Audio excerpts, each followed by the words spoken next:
Well, hey, welcome back to Sermon Cuts. Glad that you are tuning in. This is the kind of time where we look at things from the sermon the past week, maybe some things that we wish we would have emphasized differently, wish we would have emphasized more, didn't have enough time to talk about, or maybe even occasionally have something that was a little confusing and we want to clarify, right? So kind of going all those different sorts of directions, but we're glad that you are tuning in for this. If this is helpful, we would love for you to subscribe to the channel. We'd love for you to share this with somebody that you might think it would be helpful for them as well. But Luke, before we get into talking about peace and Isaiah 9 and all of those things, Christmas is like 2 weeks away, right? It's really close. It did. Which somebody challenged me on that one time. I said, man, it came fast. And they're like, it came the same speed it does every year. Well, that's true. It's same In 24 my mind, it happened quicker than I thought it Right, should yeah. To be fair. Yeah, but yeah. we did only decorate our tree last night.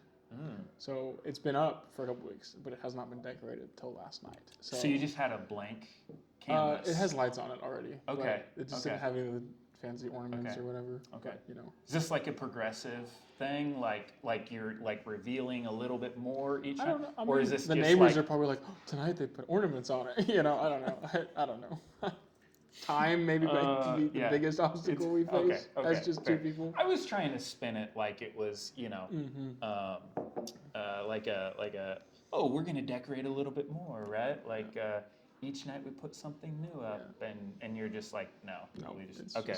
But now that it's up and it's December 11th, the 11th, it's gonna be probably February 11th before we take it down. So well, you're not supposed to take post Super Bowl at this point. Of course. Just leave the tree up and decorate it for every other holiday. There we go. Yeah, so then it might be more accurate.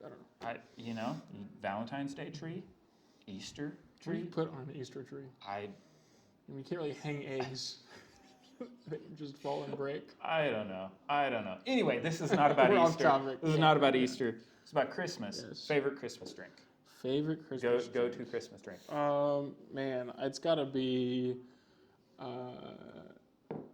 hot chocolate, but not the powder. It's got to be like a drinking chocolate. So it's like either a melted candy bar that's like made for the purpose of drinking chocolate. You're thinking like Willy Wonka type stuff, and it can't have water. It's got to be milk, like hot milk. One of my favorite ways to do it is to take a steam wand on an espresso machine and heat milk like you're making for a latte or something, and then just add that to the drinking chocolate. It makes it kind of the perfect temperature and mixes really well and tastes delicious. And honestly, makes me feel like I'm Willy Wonka every time I make it because I'm melting down. I don't know. It's just that it's cool. It's a cool feeling. I will be honest. I respect that, but I've never put that much thought into hot chocolate. I care deeply about my chocolate. So. Apparently, it's kind of like me and black coffee. Yeah. Care deeply about that. Yeah, I know one thing before we hit record that we were very much united on was eggnog. Nope. No eggnog. Not at all. I don't even know. I couldn't describe to you even the process how eggnog is made, but I think it's just the principle of a drink with egg in it that I'm not gonna do it. I can't say I've ever had it once and be like, wow, that was a good cup of eggnog. It's just not something that I would. Oh, what was the name of the other one? Literally 10 minutes ago, learned about Pass it or something like that. Pass it. Yeah. Have our mutual friend Gage. Our friend Gage. Thank for this. Hearing about that. I haven't checked that out. Maybe it's very much not eggnog. We also learned that. Yes. Right, but. Anyway, so funny. Maybe I don't know if you're watching. Let us know what your favorite Christmas. Did you get a favorite? You just said you didn't have a favorite. It's coffee. Oh, is it just coffee? That's it. Okay. No. What do you drink on like Christmas Eve, 9:00 at night? Because we do service at 9. Come if you can. Yeah. What do you drink coffee? Oh my goodness, you're gonna be up till 3 a.m. But I guess you're. Can't say that. Never mind. Yeah. Can't say what you are because the kids might watch this. So. Yeah. In terms of Yeah. You should not be up at 3 a.m. Christmas Eve. This is what I'm saying. No, I would go with hot chocolate. I would probably say a cup of hot Okay. chocolate and Okay. a cookie. Other Is, options could be wassail, if you like wassail. It could just be like a good hot cider. I know that's a favorite for some. That is pretty good. Some just like tea year round, whatever your tea of Pumpkin choice is. spice latte. Pumpkin spice lattes don't actually exist, but we could talk about that next fall. Those are fighting words. Yeah, They really don't. Doesn't- It's not pumpkin. There's no pumpkin in it. You come fight me. We'll talk about it. Oh, that's funny. Yeah. So or you just like your beverage of Coca-Cola or Pepsi if you're odd. I like Coke, so yeah, I don't know. But the best one for me has got to be hot chocolate, and I don't drink it very much. Like it's very like sweet, and I like dark chocolate more because it's like way less sweet. But I can't drink too much of it, or I'm gonna feel bloated and unhealthy. So like 1 or 2 hot chocolates a year is what I get. So Yeah. yeah, Well, I think we have sufficiently covered yes. drinks. Comment and let us know what you like. Give us your best way to make hot chocolate, and Luke will correct you Deny you, on yeah. on what that all looked like. Absolutely. Anyway, let's talk about Isaiah. Absolutely. And peace and all those things. Obviously I was the one that preached it, but kind of maybe questions, observations Yeah. that you had, and maybe we'll kind of go. Well, go that remind direction. real quick, for those that maybe are just now tuning in or haven't heard any of the sermons, what is Advent and why do we talk about it? And why do we preach through it? Yeah. Advent is a period of time leading up to Christmas. So starts 4 Sundays before. So the 4 Sundays before Christmas Day are Advent. Each of them has a different theme, I guess you could say, a different thing that we focus on as we prepare our hearts and minds for to celebrate the coming of Christ. It's important to say that the Advent is a tradition that we have, that the church has historically observed. It's not, if someone doesn't observe Advent, it wouldn't make what they do any less Christian. And there's nothing about Advent that like gets you a leg up. It's simply a way to focus our minds on something. I think it was last week I talked about how think about the moon and the sun. The sun shines on the moon, and the moon reflects the light of the sun back to us. So the moon in itself doesn't produce anything. Advent in itself doesn't produce anything. It just kind of helps to focus our minds and our attention, Gotcha. right? So hope, peace, joy, and love are the 4 Sundays. So it's kind of the elevator pitch of what Advent is. Yeah. Okay, sweet. Well, if you weren't there, Adam preached on peace and the subject of peace and biblical peace. Just give us you gave us a pretty good illustration at the beginning of your sermon on the Christmas truce. If you don't know what that is, real quick, it's just the time when opposing soldiers in 1914 gathered for a Christmas celebration in no man's land to celebrate the joy and the event of Christmas, and the next day went right back to fighting each other. And it was just like this, like what kind of thing brings people together who are enemy soldiers who are shooting at each other in a way that they would set all of that aside and celebrate Christmas together, and it brings them peace, and that's Jesus. And it was a cool story. While you were researching, was there anything else that you came across that maybe resonates the same way, or might just kind of give them another example of Yeah, this? I mean there were tie-ins to other battles, wars, skirmishes where this sort of thing happened. One of them I remember was kind of, because I think part of the illustration was kind of how like we experienced these little tastes of peace here and there, but they're fleeting. That one was for sure, right? Like the day before they were fighting, the day after they were fighting, for this one little brief period, they had this okay, we have peace, kind of. And yeah, but it didn't last.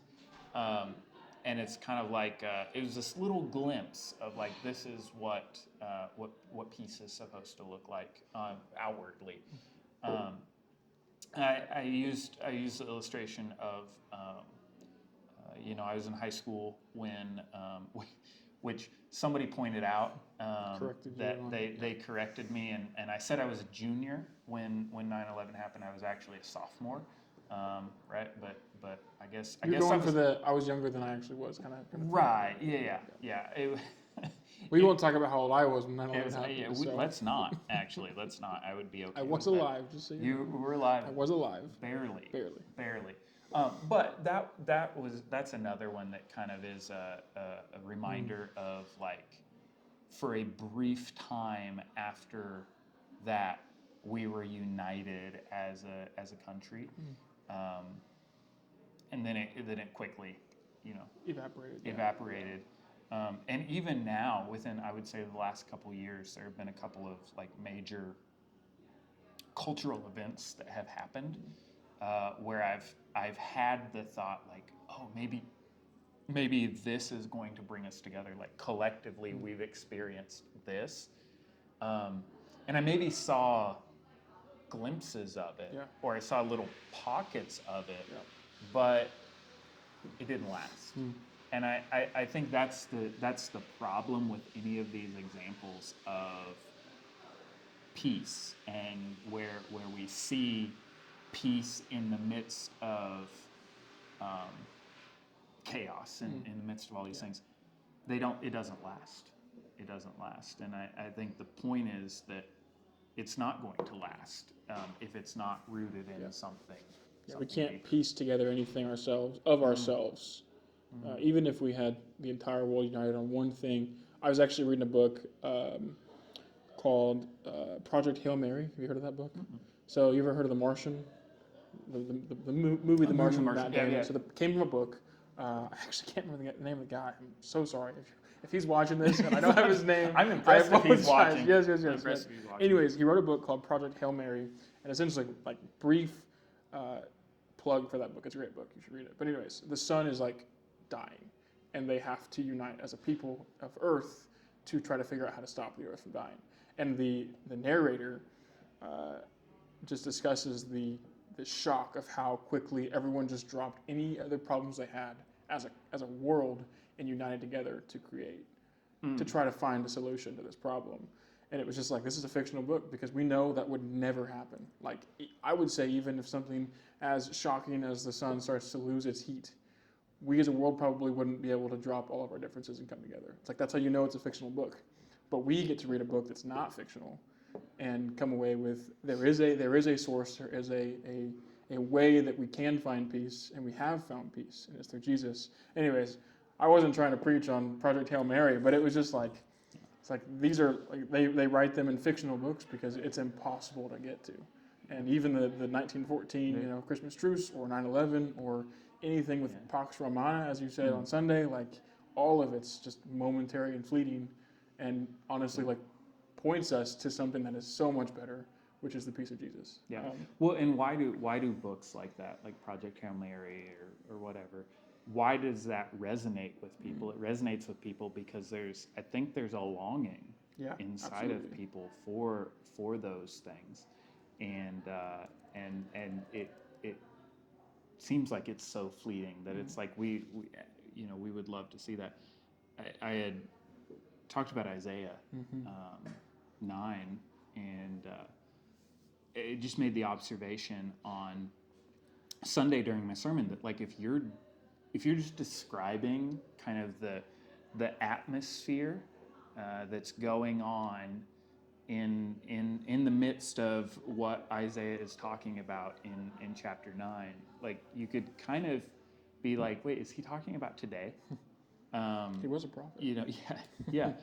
But, talk about worn out, felt like there was political unrest, felt like wartime, darkness, all these sorts of things. And it's like, I did my normal morning routine today, and woke up this morning, did my normal routine, started working on some stuff, and you know, it was only a matter of time before I was confronted with something that's going on in the world where there's unrest, right? And I don't even. It's kind of like I don't even have to be specific here, Yeah. because it's like it could be any number of things, and that's just where we are. And so we read this in Isaiah 9, and it's kind of like, you sit back and you're like, is he talking about then or now or both, or you read the book of Revelation, and it talks about these wars and these rumblings and this discord and these rumors of war and all these sorts of things. And I think that's one of the reasons why people are so often like, is this the end? Is this the mark? Are we in the Yeah. end? Yeah. Is it here? Is sign it here? to Is come it a in? sign? Yeah, for sure. And We're ready to be done. We're so tired of it. Because that's been happening since is it Peter that talks about in these last days, and it's like it was 2,000 years ago. This has been going on forever, and so it's like in the midst of this. I guess it's part of the human experience is that we live in a place where we don't experience constant peace, and it's all around us, and so that I think that was part of what I was hoping that we could all catch a glimpse of on Sunday. Is this like this is the bad news of where we are, and obviously there's good news, on the other side of that we don't have to live in fear and all these things. In a time of Advent that we're anticipating the return of Jesus. For them, it was anticipating the birth of the Messiah. For us, it's the return of the Messiah. Like it's even more encouraging. I mean, not like I don't think God like enjoys the fact that we have to go through tumultuous times, and he definitely doesn't. But it creates even more anticipation for the return of Jesus. In a place where it's like, the peace you have now, like the worries, you're exhausted. Like I know, and that's why the promise that I've made to you will be fulfilled in the second coming of Jesus. And it's that kind of thing that just like drives us towards endurance and like a commitment to who Jesus is and to what we do as a church and as people and as disciple makers and everything else. Because this peace that we have, where we can see the grumblings and frustrations of the people around us that don't know Jesus and don't know truth, and we can say, hey, we have peace to offer you that is bigger than whatever temporary relief you get even when you sleep at night. Like that might be it for some people, and it's like, but we have this thing that is better, and this person who is better. And so kind of running off of that, we can't create this peace. It's given to us.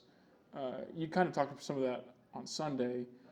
Can you kind of elaborate a little bit more on this peace that isn't created by us? Yeah, and I think like one of the things that I didn't say on Sunday is I feel like a lot of times we try to create peace and we end up just messing it up and actually making it less peaceful than we than we intend it to.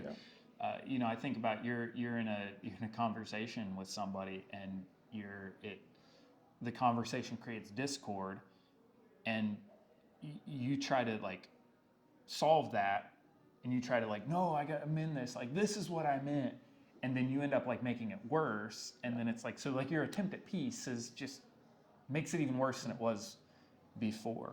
And I think it's kind of like with peace, like we can't, left to my own devices, I'm not going to bring about peace at last.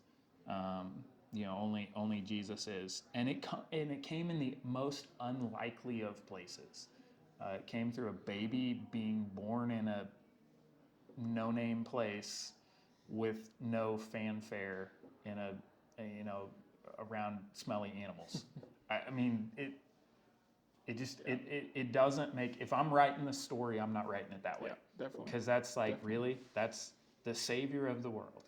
It's coming through. That's how peace comes. And I think part of the point of that, I mean, we could go in so many directions with that, but part of the point of that is that, like, it's not by the standards of the world that peace comes. It's through God, and He's going to do it how He's going to do it. And and so there were those kind of those four descriptions of this Messiah that's going to come, right? The wonderful Counselor, Mighty God, Everlasting Father, Prince of Peace, and that's kind of like the focus of this week was this peace idea. But just thinking about how, like, this baby is becoming those things. And I think it's, the wisdom and the power and the love and the peace that is brought is probably beyond what we can imagine. I guess he's a biblical king, right? Yeah, the best king. When you were preaching on this, I've done a lot of studies in the last 8 years on culture and cultural expectations and that kind of thing, and the things that drove the Jewish people, the Israelites, and they heard these prophecies, and some have heard this before.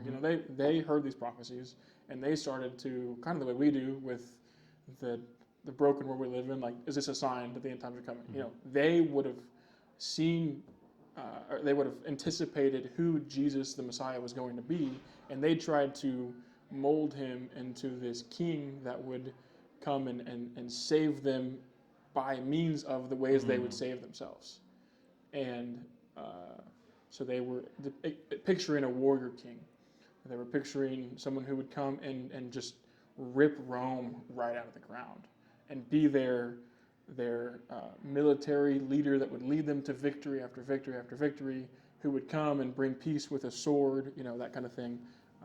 And they pictured someone like David, a conqueror, a loving conqueror, but a conqueror.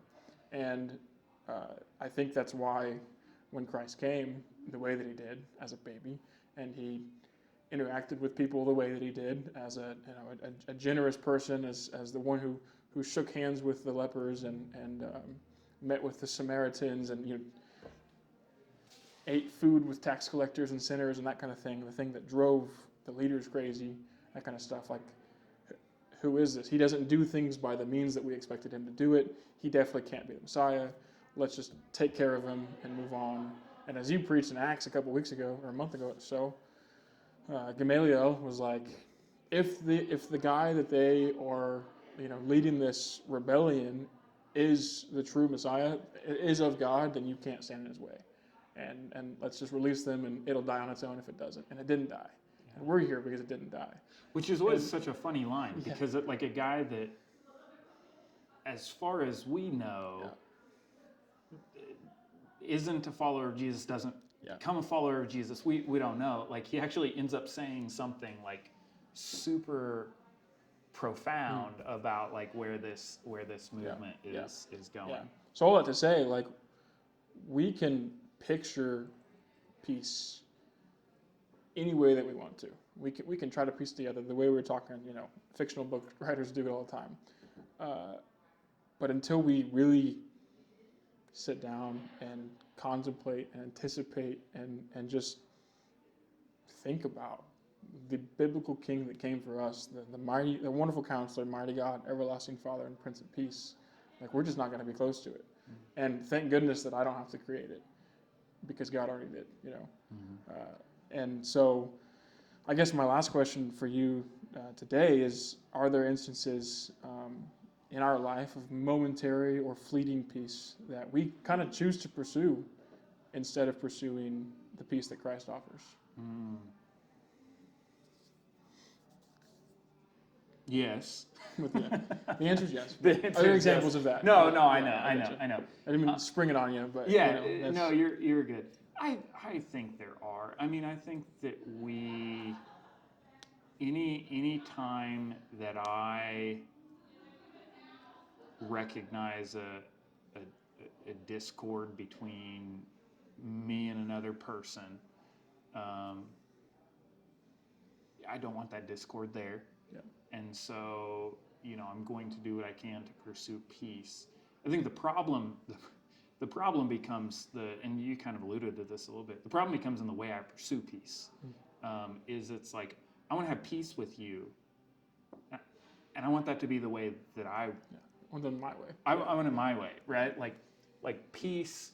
Like we've got a problem, Luke. So we need to have peace.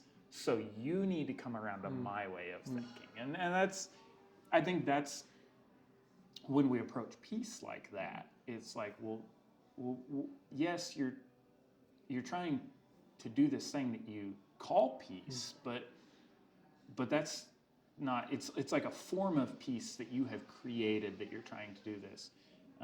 We try to pursue peace through stuff, right?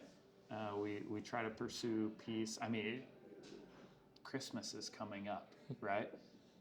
Let's put the facade of family drama aside so that we can all act like we love each other. Maybe you do love each other, but it's like we're just going to act like nothing's wrong in this one time a year. Yeah. And because it's Christmas. Call it Christmas. Because it's Christmas, right? Yeah. And so we pursue. It's kind of almost like an out of sight, out of mind.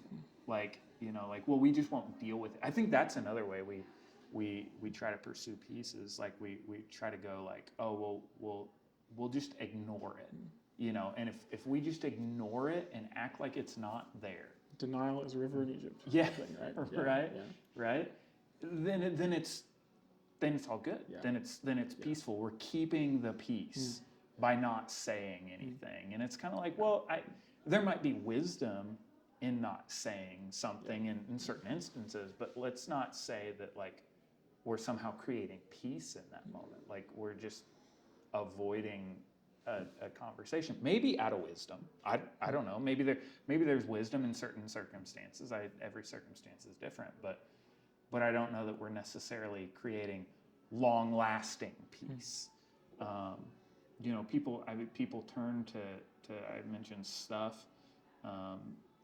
Was the classic example of we turn to other people for peace. Yeah. I can't remember who it was that talked about the God-shaped hole in all of us. That we try to fill with other things and other people, but only God can fill that. I was talking with somebody recently about, and obviously I'm going to keep this vague. I was talking to somebody recently just about like the things that they pursued for years of their life. They try to do this. I feel unrest and I want peace, and so therefore I'm going to do this thing because this thing makes me feel peace, or makes me not feel certain things. And they were like, it might last for a little while, but at the end of the day, I ended up feeling worse. And so those are some. I'm sure there's way more examples. Are there some that you could think of? Like, I mean, the standout one to me is like people that turn to, I would say sin. They turn to a sin because it is presented to them under the guise of feeling at peace. Whatever the sin is. I don't really have any references in my mind, but like, let's say, for example, I don't know, binge watching a show. That's not sinful in and of itself, but like to the point that you're almost like a glutton for entertainment, and it just distracts you enough to not have to think about the unrest that's around you. That's a pretty vague example that maybe isn't crazy specific to anybody, but like I'm gonna binge watch all of Stranger Things season 1 through 5 for this weekend, so I don't have to just think about anything real. And it's like you're medicating a problem that doesn't actually solve the problem. You're just creating more problems for later, or you're pushing it further down the road, and it might actually come up in a place that you are not ready to handle it, and it could negatively impact somebody else. Like the my sin doesn't affect anybody but me. It's like, well, no, because you're just going to put off something that might affect somebody else later. That kind of thing. Yeah. I can't remember if it's Scott McKnight or N.T. Wright. It's one of those two, but they make the argument, and I remember reading this a number of years ago and thinking to myself, like, no, that's not true. But then it's like, no, it actually probably kind of is. They make the argument that like all sin is communal, that there's like no sin that you can commit that does not affect someone else. And like I spent a long time in my head like going through all the lists of things. They're like, no, like this one. No, they're right on that. No, this one. No, they're right on that. Like all sin ultimately affects. So would it be fair to say, and I've put all of about 45 seconds of thought into this from when you were talking, but would it be fair to say when we're trying to identify it, like the things that we pursue that are counterfeit peace, is that when we are pursuing something or using something to fulfill the longings and desires and take care of the things that only God can take care of. Is that a fair way to identify that? You're almost describing idolatry right there, honestly. Like that's what it just sounds like. It's like you're putting something in the place of Jesus or of God and hoping or praying or thinking that it's going to solve the problem for you. And that's what an idol does. That's exactly what an idol does. So, yeah, I would say that's an accurate assessment. Yeah.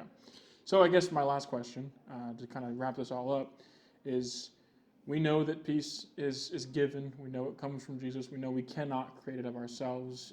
And if we try to, we're probably going to sin in the process. So what encouragement do you have for anyone listening or anyone that you want someone to share this with, like what does it look like to share this peace with somebody else? How can we go about that? And sorry if I spring this on you, but it's fine. It's fine. Well, in some ways, this should probably be like a preacher's question, right? Like you like set this on the tee, and you like there you go. It's right there to follow to through, hit. right? But, right, yeah. But no, I think that when we talk about this peace, is only something that I can. True peace is only something that I can experience because of Jesus. I think it's Lecrae in one of his songs says, I used to think I needed to clean up my life. Now I just realize I need to cling to the Christ. And it's kind of one of those like we experience true peace, we experience true joy, we experience all of these things, not by trying harder to do things, but by clinging to the one who has done that for us. And so it's kind of like only when I think about me, like it's only when I came to the end of it and I was like, I cannot do any of this on my own, that I realized that Jesus is the one who does these things in me. And so, it's like when I quit pursuing peace in and of itself and I cling to Christ, who is the one that brings true peace, it's kind of like in the midst of a bad work week, in the midst of a, chaos in the world, in the midst of arguments with other people, in the midst of everything that is going on around me, I can have peace because my peace is not rooted in any of those things. My peace is rooted and grounded in Jesus. And so I think the encouragement that I would tell someone, I guess if it's someone who does follow Jesus, is like remember these things. Like, remember that this is where your peace comes from, and this is what you're grounded in. And for someone who doesn't follow Jesus, it can be a little bit hard to describe something that somebody hasn't experienced, but it would just be like, man, like, just trust me on this. That, like, there is something about this peace that passes all human understanding.